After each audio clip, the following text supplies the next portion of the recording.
Assalamualaikum warahmatullahi wabarakatuh. Selamat pagi semuanya.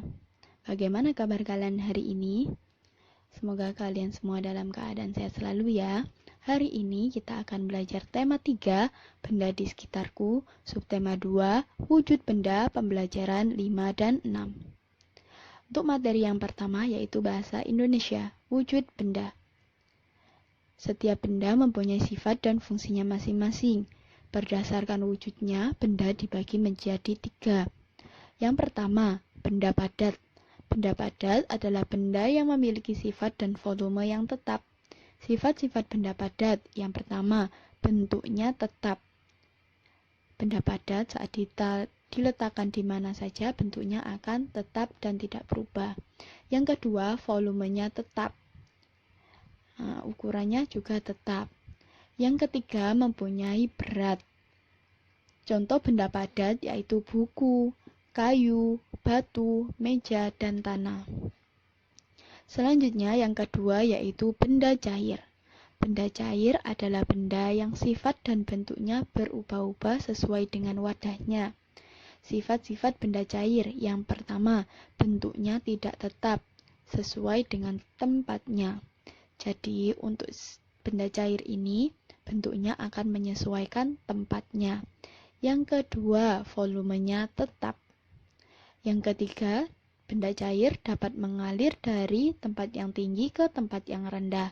Contoh benda cair ada air, minyak, susu cair, sirup, dan oli.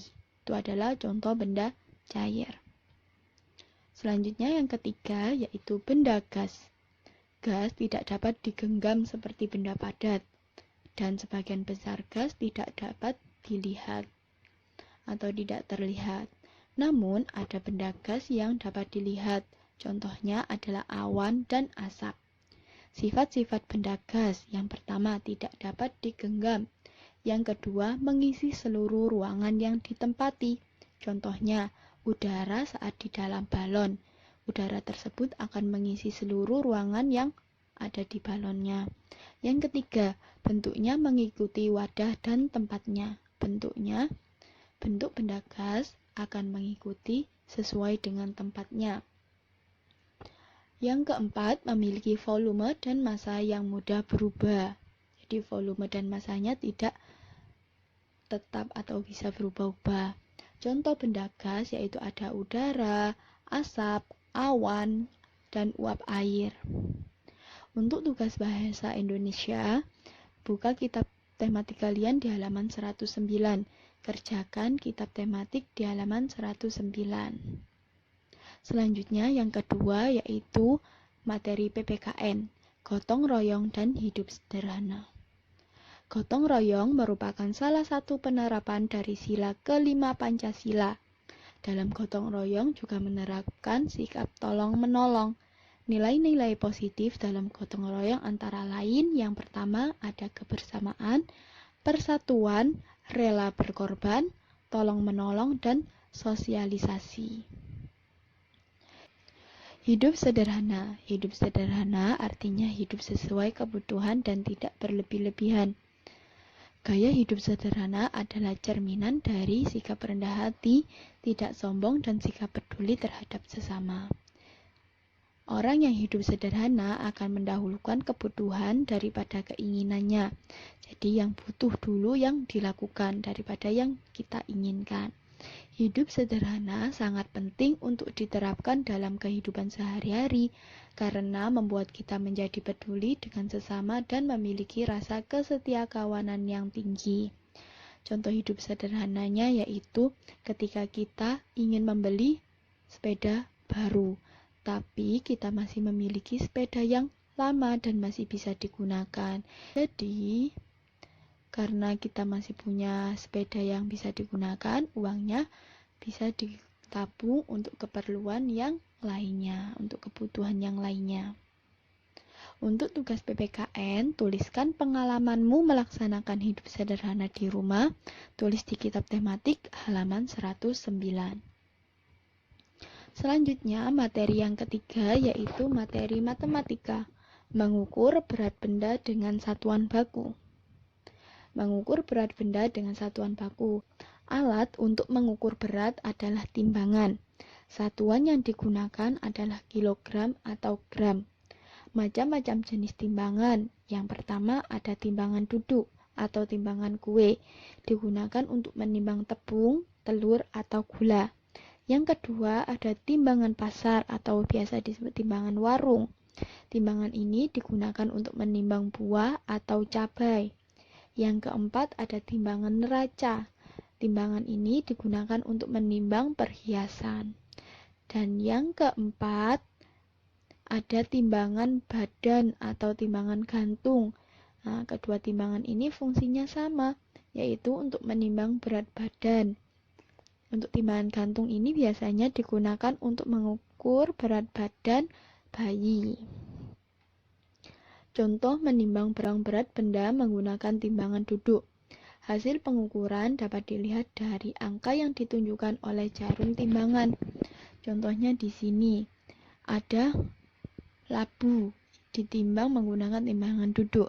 Jarumnya menunjuk ke angka 4. Jadi berat labu tersebut adalah 4 kg karena di sini satuannya kilogram. Sedangkan untuk gambar yang kedua ada ikan yang ditimbang menggunakan timbangan duduk. Jadi berat ikan tersebut adalah 4 kg 200 gram.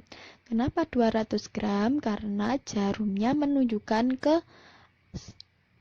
garis setelah angka 4 yang menunjukkan 200 gram. Jadi 4 kg lebih 200 gram atau 4.200 gram. Selanjutnya, contoh menimbang berat benda menggunakan timbangan pasar. Hasil pengukuran dapat dilihat dari anak timbangan yang digunakan. Nah, di sini. Gambar yang pertama ada gambar jagung yang ditimbang. Nah, berat jagung yaitu 2 kg karena di sini ada anak timbangan yang menunjukkan 2 kg. Gambar yang kedua yaitu gambar buah tomat yang ditimbang menggunakan timbangan pasar atau timbangan warung. Nah, di sini menunjukkan anak timbangannya yaitu ada 1 kilograman 2 dan 100 graman sebanyak 2. Jadi berat tomat tersebut adalah 2 kg 200 gram. 2 kg lebih 200 gram. Sama dengan 2200 gram jika dijadikan dalam satuan gram. Hubungan antar satuan berat.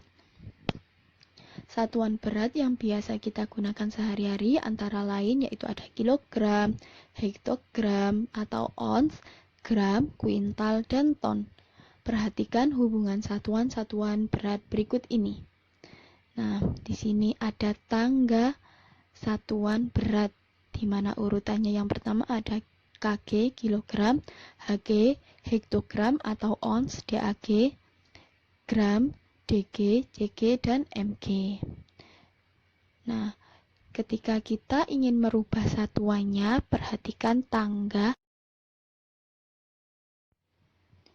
Nah, ketika kita ingin merubah satuan dari berat, perhatikan tangga satuan berat berikut ini.